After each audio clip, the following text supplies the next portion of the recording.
গৃহিণীরা বাইরের ইনকাম ছাড়া ঘরে বসে খুব সহজ উপায়ে টাকা জমাবে তার সহজ কিছু আইডিয়া ও টিপস আজকের ভিডিওতে আমি বলবো।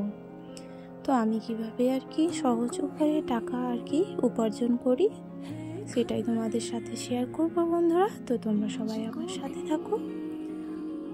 আর তোমার যদি কোনো নতুন বন্ধুরা আমার চ্যানেলে এসে থাকো তাহলে আমার ভিডিওটা দেখো, যদি তোমাদের ভালো লাগে তাহলে একটা লাইক, কমেন্ট আর শেয়ার করতে ভুলো না কিন্তু। তো চলো তোমাদের সবাইকে, আমার পুরানো বন্ধু ও নতুন বন্ধুদের সবাইকে সাথে নিয়ে আজকের ব্লগটা শুরু করছি। তো হ্যালো বন্ধুরা, গুড মর্নিং সবাইকে। কেমন আছো তোমরা? আশা করি সবাই ভীষণ ভালো আছো, আর তোমাদের ভালোবাসায় আমরাও অনেকটা ভালো আছি। সিম্পল লাইফ ভিলেজ চ্যানেলে তোমাদের সবাইকে স্বাগত জানাই। আবারও নতুন একটি ব্লগ নিয়ে চলে এলাম। তোমরা সবাই আমার সাথে থাকো আর শুরু থেকে শেষ অবধি ব্লগটা দেখতে থাকো। আশা করছি আজকের ব্লগটাও তোমাদের খুব ভালো লাগবে। তো দেখো, সকালবেলা ঘুম থেকে উঠেই আগে ঝাড়ঝাড়াটা সেরে নিলাম। তারপর এখন হাঁসগুলোকে আমি ছেড়ে দিলাম। তো এই 4টে হাঁসই আছে, আর কিন্তু হাঁস নেই। তো চলো তোমাদের সাথে নিয়ে আজকের ব্লগটা আমি শুরু করছি। তো হাঁসগুলো এখন পুকুরে নেমে গেল। তারপরে কালকে ভেজা কাপড়গুলো কয়েকটা ছিল, তো ওগুলো আমি এখন রোদে মেলে দিলাম, কারণ 10টা-11টা বাজতে স্নান করতে হবে। তো কাপড়গুলো না শুকালে পরে কি পরবো, তাই না বলো? একটা কাপড় আমি রাখি তোমার স্নান করার আগে, পরে একটা পরি, তারপরে একটা ভেজাই, এরকম করে চলি। তারপরে আমি এই যে মুখ চোখ ধুয়েই ঘরে আসলাম। তো মুখে ব্যবহার করি আমি এই যে টোনারটা ব্যবহার করতেই হয়। তো আমার গরিব সংসারে, খুব ছোট্ট সংসারে এত কিছু আমার দ্বারা হতো না আগে, কিন্তু এখন একটু লক্ষ্মীর ভাণ্ডার পাচ্ছি, তো তার জন্য একটু সুস্থ সবল হয়েছি। কারণ আর স্বামীর কাছে টাকা পয়সা চাইতে হয় না। কোনো কিছু যদি দরকার লাগে তাহলে ওই লক্ষ্মীর ভাণ্ডারের টাকা দিয়ে আমার মোটামুটি হয়ে যায়। আর তোমাদের সাথে আজকে আমি শেয়ার করতে চলেছি যে কীভাবে আমি বাড়িতে বসেই টাকা রোজগার করি বা জমাই কীভাবে টাকা। তো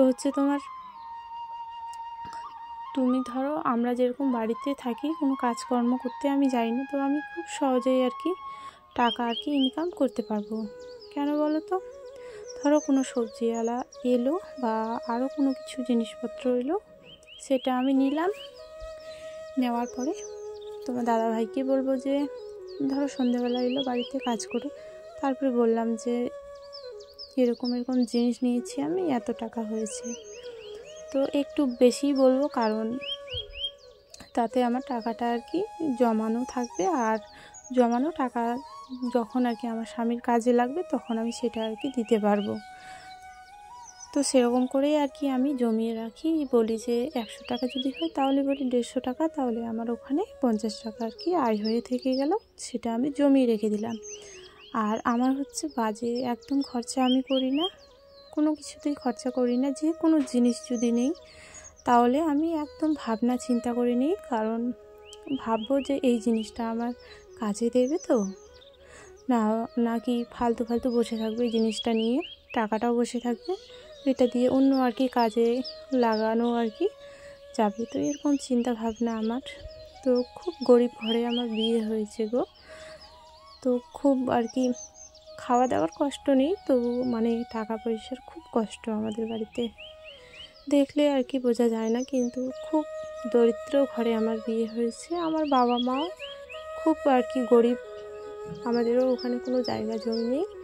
আর যেখানে আমার বিয়ে হয়েছে এখানে জানো, মানুষের জায়গাতে আমরা বাড়ি করে আছি, আমাদের বাড়ির জায়গাটাও নেই জানো, এত হয়ে আছি আমরা, কি বলবো আর তোমাদেরকে।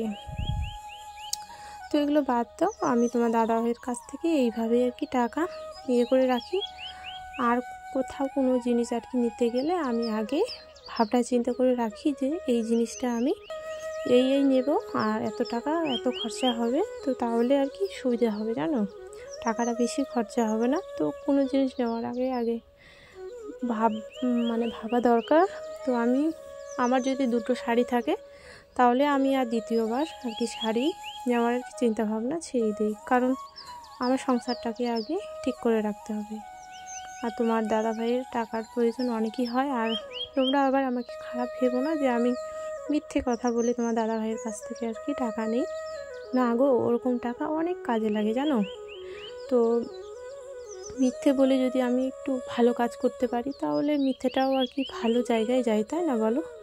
তো কিছু মনে করো না, আমি এরকম করে রাখি বলে তোমাদেরকেও যে রাখতে হবে সেরকম না। তো আমি আমার কথাটাই বললাম যে এইভাবে রাখো, আর কিছু কিছু টাকা হচ্ছে লক্ষ্মীর ভাড়ে আর কি রাখো, তাহলে দেখবে যে তোমার সংসারের কোনো দিন যদি টাকার প্রয়োজন হয় তাহলে সেখান থেকে আর কি তুমি খরচা করতে পারবা। তো আমি এরকম করেই চলি, তোমরা কে কীভাবে চলো একটু কমেন্ট করে জানিও। আর আমি একদম কি বললাম তো যে আমরা খুব গরিব, তোমরা দেখে বুঝতেই পারো আমাদের চালচলন খাওয়া দাওয়া সব কিছুই। মাংস মনে করো যে কবে যে খেয়েছি তার ঠিক ঠিকানা নেই, মাছ হয় মাঝে সাঝে হয়, সেরকমটা না। তো সবটা তোমাদের সাথে আমি শেয়ার করি না, আমার নিজেরই আর কি দুঃখ লাগে তার জন্য। তো দেখো মেয়েকে আর কি তোমার স্কুলে ভর্তি করেছি, হচ্ছে পাবলিক স্কুলে, সরকারি স্কুলে ভর্তি করা আছে। তো স্কুলে ভর্তি করছি। তো আমাদের খুব ছোট্ট একটা সংসার। তো তোমার দাদাভাই এই যে এখানে আর কি বইয়ের যে মোলাট লাগায় কি না, তো ওটা আর কি লাগিয়ে দিচ্ছি তোমার দাদাভাই। তো তোমার দাদাভাইকে একটু আর কি আমি সাহায্য করে দিচ্ছি। তো এখন সন্ধ্যেবেলা গো, আর বসে বসে আমি কুল খেলাম, দেখলেই তো।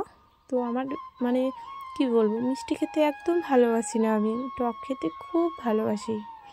তো টক খেতে আমার ভীষণই ভালো লাগে। তো টকটা খেলাম একদম বিকেলবেলা জানো, লঙ্কা আর হচ্ছে লবণ এক জায়গায় ছিলে আর কি বেটে, তারপর ওটা গুঁড়ো করেছি, ওই গুঁড়ো দিয়ে আর কি আমি কুল খেলাম। কুল কিন্তু পাকেনি, আমার মেয়ের জন্যই আর কি পেরে নিয়ে এসেছিলাম আমি, খাড়ির ওখানে আছে কয়েকটা গাছ, তো সেখান থেকে আর কি নিয়ে এসেছিলাম। তো আমার মেয়েটাও আমার মতোই হয়েছে জানো। তো মেয়ের এই যে বইগুলো, চলো আমি একটু তোমাদের দেখিয়ে দিই। আর তোমার দাদাভাই এদিকে সন্ধ্যেবেলা খাওয়া দাওয়ার পরে বসে বসে আর কি ওর বাবা আর মেয়ে মিলে ওই যে বইয়ের আর কি মোলাটগুলো লাগাচ্ছে। আর এই যে বইগুলো এখানে রাখা আছে, অনেকগুলো বই দিয়েছে, তোমার 9টা বই দিয়েছে জানো।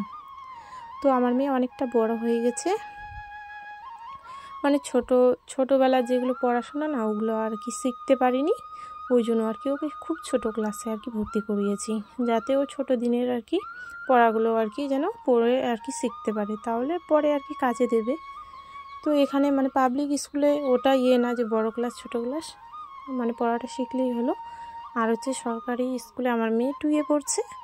তো আর 2 বছর মনে করে যে থাকবে, তো এই 2 বছরে যতটা আর কি শিখতে পারে, তারপরে মেয়েকে ভাবছি যে আমি একটা ভালো আর কি হোস্টেলে দেব। আমরাও আর কি বেশি দূর পড়াশুনো করতে পারিনি, তোমার দাদাভাই তো কী বলবো আর।